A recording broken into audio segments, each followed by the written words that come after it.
Graham, we can finally talk about a player through the door. Yeah. It feels like I've been asking you for Yeah. about 6 weeks, but yeah, Jack Payne through the door. Yeah, we're really pleased. We, like I said, we were really clear on what we needed to bring in to help support the players that are already here. And Jack is something that I feel we need. I think bringing Ash Hunter into that position, and I think Jack Payne coming in, I think they both give similar sort of attributes, but they're obviously one's a right foot, one's a left foot, so we have that balance to come into the team. But met him yesterday before the game. I've actually met him previous when I was at Salford about potentially signing him then. It didn't work out, but delighted to bring him in on loan, I think he'll be a great addition. But he understands that he's coming into a really competitive squad and a team that's doing really well at the moment. So the fight's his.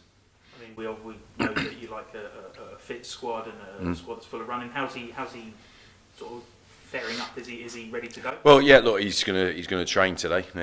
Obviously, yesterday it was just getting him through his medical and speak to him, and all the financial side was with Liam. But had a little walk around the pitch with him, explaining where I see him competing for the team for and what we do. I think he already knows a few of the players anyway, like Gilbs, Maka and Nathan Arness. So I think he's well aware of what's expected of players, so he's quite clued up on how we do things, even before I started explaining it. So he's a fit guy, he's resilient, he plays a lot of games, and that will keep us healthy for the rest of the season. And so it's the challenge is for him to knock somebody out of the team, but I know about his character and his personality, and it's a strong one. So looking forward to working with him.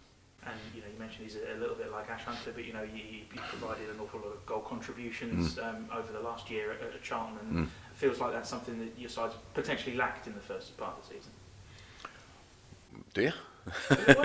Well, I think we're the second or third top scorers in the division. So we scored 4 last night. So you know what I mean. I think I think it's one that we want to continue. So we think we've scored goals. I believe how we set up teams, how we talk, how we work, and the players we have, we'll continue to do that. But we need to make sure that we continue to do it for another 9 months.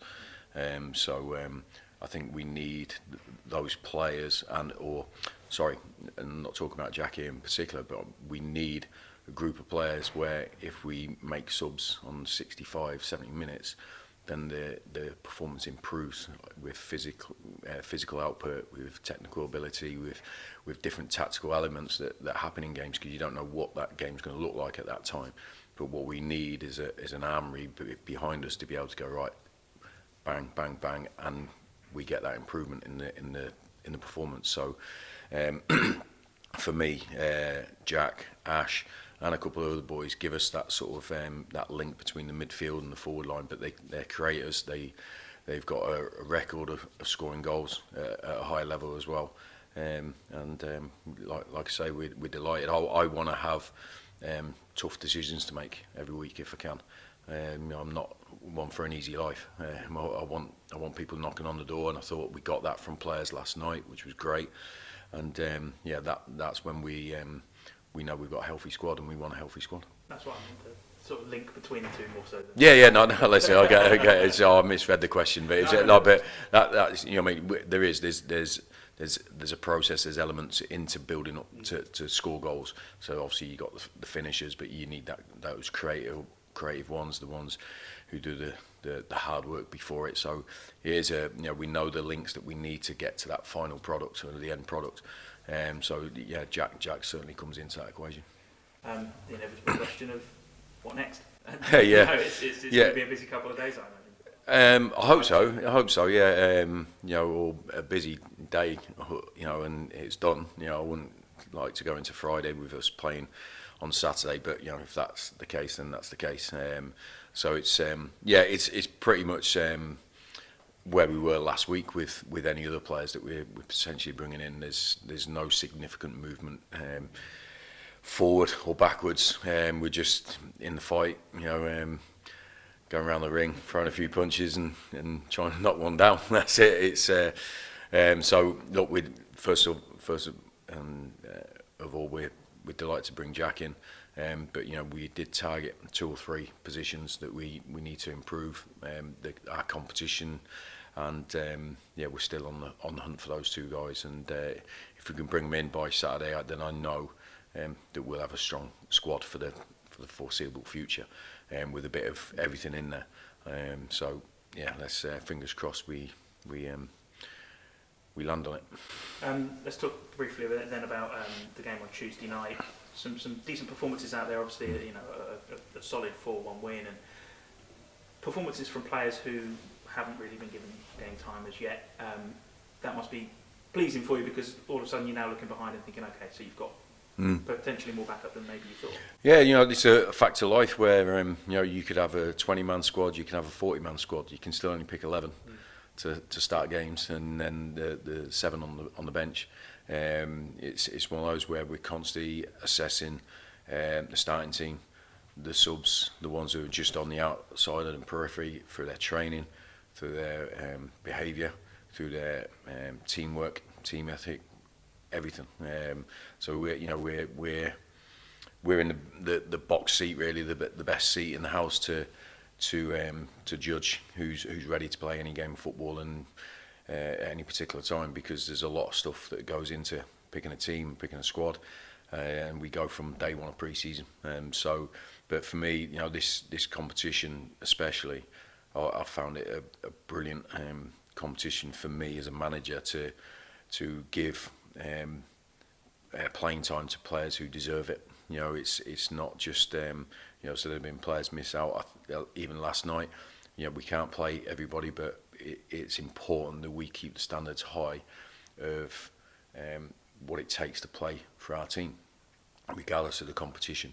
So any player that plays in any game, it's not just a gimme. It's not just, we'll get in minutes. They have to earn that, and we won't change that sort of that idea, because I know it works, and I know it keeps everyone competitive all the way through a squad, through a season, and when they're ready to take their opportunity, or they get that opportunity that pops up, they're ready to take it because they've been training well, they're part of the group, and when they've come onto the pitch, they've contributed in a positive way. So for me, last night was a brilliant example of players training exceptionally well, being fit. The output again was sky high from a physical point of view. 4 goals, players coming into the team, players that have been playing regular like Tux and John, continuing their performances. So it was a great one, because now we've got 20 players that are in a good place. They've all contributed to our team continuing to win. They've all taken the accolades from the supporters. They're all showing people that they're here to compete and help us win games. And now I might have some decisions to make, which is good. And we know strikers can be a funny breed sometimes. A boost of confidence getting goals last night. You've got Matt Dennis, John Leko, and Max Dean must all be flying, because that's what we're out there to do. Yeah, I think that's it. You've seen that. So Mo scored, John scored, Matt Dennis, Max. It's brilliant. That's what we want. Listen, I think for any striker, that's worked under us before, they've always had opportunities to score.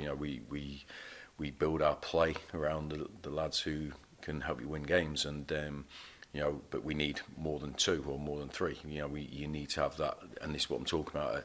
65, 70 minutes when the game needs an injection of energy and a lift for the team. We've got players who can come off the bench and do that, and start games. So I think it's always healthy to have competitive levels between all the groups of positions. But for Matt Dennis has come on last week, scored the winner, scored a great goal last night. John's notched in the second half, and Max was really unfortunate not to play, not to start the game yesterday. I actually said to Chris when we named the team, I felt for Max, because his training has been superb. He scores goals in training, but he's been behind at the moment, 2 strikers that have been in form and helping the team win. But last night, you know, it was I wanted to get him on as soon as, because he deserved it, and that's what we need. People that take their opportunity, ready to go. And he's a really popular member of the group. You know, you can see that. He's got a bubbly character. We love having him and working with him. He's not here as a cheerleader or anything. He's here as a serious young professional that wants to improve his career and get his career up and running. And last night was a good start for him. How's Mo doing? Obviously limped out on Saturday and wasn't seen last night. Yeah, no, he's still not trained with us. He won't train today either. So it's a sore one on his foot, but it's I know they can be painful when you're just walking around, but once the adrenaline starts and it sort of goes away. But we'll be led by the player, because they know how sore it is. They know their own pain thresholds and stuff. So we'll give them every opportunity to be part of the team and the squad on Saturday. But you know, I never take risks with players, as in their physical output. It's no good having a good player that's at 70%. That's not how we win games. We have to have players that are 100% every game in their output to help us win. So we'll assess him on Thursday and Friday, and pick the team accordingly. I suppose we'll be doing a similar sort of thing with Dean Lewington then as well, after, you know, coming on and playing an hour yesterday. First involvement I think he's had really since pre-season. Yeah, he's probably the first 3 weeks of pre-season. I think it was Germany where he broke down. So he's missed, you know, half pre-season, which is really important, and then obviously all the training up until now in the games. So you know, I spoke to him maybe 10 days ago, 2 weeks ago, and I targeted this game as a potential for him as a target to be part of. And then spoke to him the day before, saying, look, this is my plan. Half a game, I think you should go into the second half to have that downtime and then start again, because that's a thing in itself, you know, having to go again. I said, but if we get to 60 minutes, regardless how you feel, I'm taking you off. You know, that's it. So it finishes with a tick, and it's a positive night. Spoke to him at half time. He said he felt good to go in the second half. 60 minutes, that's enough. So for me, but look, I'm not, you know, regardless of the player and everything, it's like where they are, and I assess everything from a physical aspect, from training, all this, like, you know, he's come off for summer, then had 3 weeks training, then missed again. So it's, you know, if you look at probably the last 3 months, there's not been a lot of training and game time for Louis especially. So, and I know what it takes to play 90 minutes every 3 days. So he's not there yet, but last night was certainly a nice step forward for him, and he played a really important part in a good win. I thought he was excellent last night. Someone who seems to be pulling up trees at one of your League Two rivals is one of your players, Dan Kemp. He's certainly hit the ground running for Swindon. Do you have much involvement in talking with Dan, or involvement with Dan, or is it, you know, if he's out on loan, particularly at this early stage, is it just sort of leave him there and see how he goes? Yeah. I spoke to Dan. Obviously, the day he came, or the game when he spoke to me and pleaded to go, and asked to go. That I spoke to him then, obviously, and I said I'd consider it because of how impassioned he was about it. And then the next day, when it was decided he was going on loan, I spoke to him again on the phone and everything. He was absolutely fine. I haven't been in contact with him since. For me, like I said, when you asked me about injured players 3 weeks ago, I deal with the players who are here to compete and win for MK. Obviously, as we speak and we know of the ones that are around the squad who are injured or coming back. But my focus is on the players with a white shirt on. You know, that's it. Listen, I'm aware of Kempy 100%. I'm aware of lots of players that are doing well at Southall, but certainly our player, it's important that we do that. But listen, he's gone there and he's enjoying his football and he's doing well. But my focus is on my players right here in the building that are trying to win games for our club.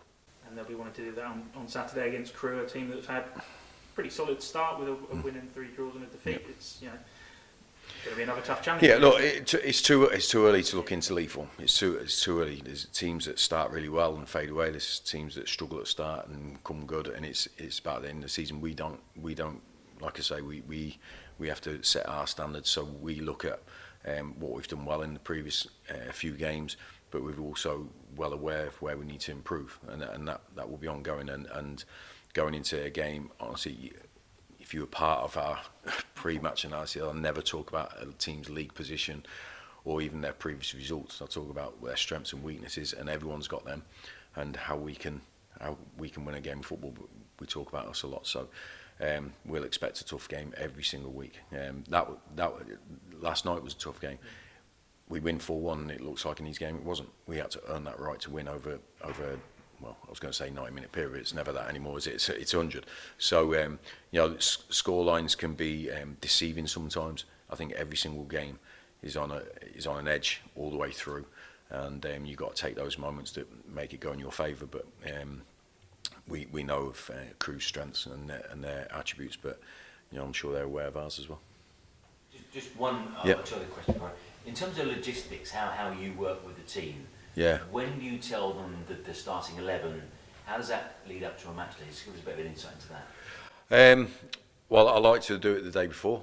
So it's as an ex-player myself, I wanted to know if I was playing, and I wanted to know if I wasn't, so I could go and knock on manager's door and and plead my case, or actually ask why I wasn't involved. But I wanted to do that the day before. I think, as a manager, I think I want my players to have the opportunity to always come in and speak to me. So on the match day, it's clear. So if I name the team on a 1:45 or 1:30, there's no opportunity for those players to come and speak to me, and then there's a disappointment and frustration in the change room on a match day, and I don't want that. It's 24 hours before you can get all that out by coming and seeing me. But when we go into change room match day, everyone's positive and ready to go. So I like to do that. We name the team. I'll speak to them about the process of doing that. That I won't pull players before if being left out, because I haven't got the time in the morning. It'll be a 10-second chat, and I think I need to give players more time. So I'll just name the team, and then afterwards they come and see me if they want to. It's up to them. Some players don't want to, but if they do, then we're always upfront and honest and give them something that it's clear why they're in the team or out the team, and something for them to work on. That's what I wanted as a player. I wanted specific feedback where I could go and show that I could do whatever was needed to be in the team. So it's always a really I say difficult, not difficult. I think it's a reality that I will have to disappoint players at times, and it feels like a rejection from me to them when it's players that I really care about and I value. But it's a fact of life that you can only pick 11. So I've come to terms with that over the last few years, and I just think if it's done in an honest way with respect, then that's all you can do really. It's still going to be a distasteful sandwich for them to take a bite of, regardless. So I don't expect someone happy as Larry if they're left out of the team. I don't expect that. It actually disappoints me if they are not bothered. But we always understand that there's decisions. That's my job, and I do them in the right way, and it's always based around the team. It's never about any individual player. It's always based what is best for the team, and over time the players understand that, and there's nothing, whether it's I've signed a player, the player's inherited, it's a loan player, it's a signed player, whatever age they are, it's about the team and what helps that. And that's how I do it. It sort of helps me sleep at night that I've done it in the right way, and that's all you can do. But I've been there as a player, and it's not a nice place, but it's part of football. And just finally, just a short time into the start of the season, what's the one thing that surprised you the most in terms of the players that you've got and where we are now in a good place? I wouldn't surprised. I wouldn't say I'm surprised at anything, to be honest. I think I come in with a fresh mind. I understand what's gone on before, but I just take it from day one. That's it. I don't look at the past. Day one, this is what we're doing. I knew we had good players. I knew we had players that needed building back from past experiences.